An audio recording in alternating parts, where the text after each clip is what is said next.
My name is Tom Wolf, W-O-L-F, and yeah, I'm a furry. He has 10 furries. What a furry is, you're gonna get 12 answers. For me, it's just an excuse to go in mascot, pretty much, dress up in costumes, hang out, make people laugh, and do that kind of stuff. Other people get really into it, like role playing as their character or whatever. Some people do it just for the art. There's a lot of comics, that kind of stuff that goes along with the subculture. And that's pretty much encompasses all of it. But I do it for the mascotting because I like to dress up all the time. It's like Halloween every day. I found out about furries. My first time I even heard about them was like the MTV True Life I'm a Furry thing.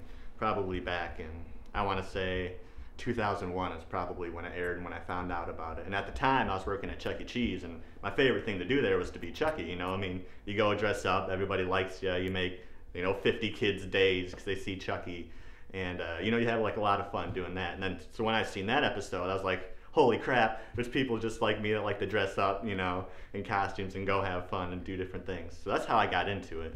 The reason I do it, I just like to have fun doing it, and I like to make people laugh. Whether they're laughing with me or at me, I don't care, as long as they're laughing.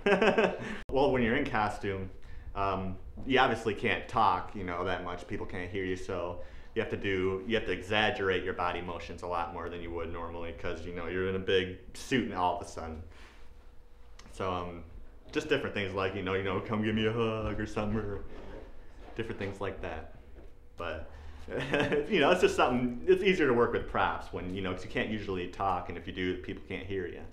So it's easier to work with props. Like a lot of people bring like balloons and stuff, tie it to their tail, a lot of different things like that.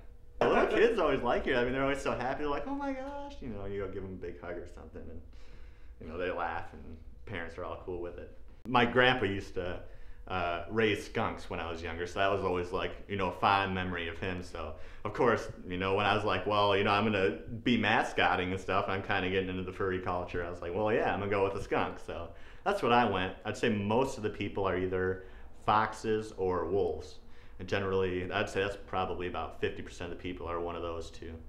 All right, yeah, so my character designs here, this is like just sketches I have, black, white, and gray. Pretty much what my first suit's gonna end up being looking like. Yeah, not your average striped skunk per se. It's gonna be the spotted skunks. I'm that cool.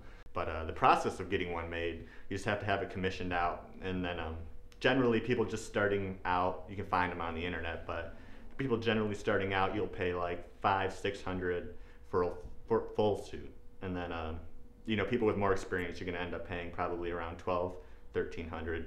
All the way up to the high-end suits can go up to $2,000 pretty much. No, I don't usually ever go out in it or do anything unless it's like a meetup or at a convention. Like once a month in Michigan, there's meetups where people would go out and go putt-putt, or go out to eat, go watch a movie and stuff, and then generally the people will bring their costumes for that. Probably going in the dances would be my favorite thing to go in the costume, because that was awesome at the cons.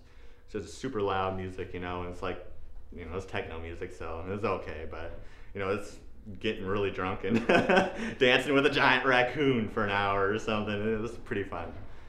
Well, a lot of furries, with any subculture, whether it's football fans, like stamp collecting, video game people, you're gonna have people that take it too far. And furries, I think there's a lot of people that take it too far. I mean, you have the video game WoW nerds who go on a raid and poop socks. They don't want to get up and go to the bathroom. But furries generally, a lot of them sort of turn into a fetish kind of, and they like to do sexual things in suits or have their character drawn and drawn in different positions with different characters, that kind of stuff. I'm not really into it. The real crazies, those ones are called the otherkin. You can look that up online, but otherkin is basically, they think they have an animal spirit, and that's what they kind of go into, like a whole religious aspect of it.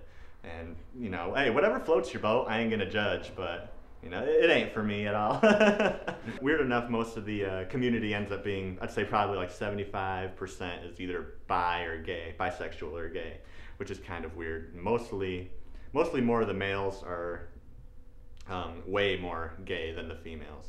And then most of the females generally go towards the art and that kind of stuff, just probably try to make money off of all the people who drop all the money. on you know, the fursuits or the commissions. It's it's my hobby, you know. People get way into other things, and this is something I like to do. So I make the best of it. I have fun.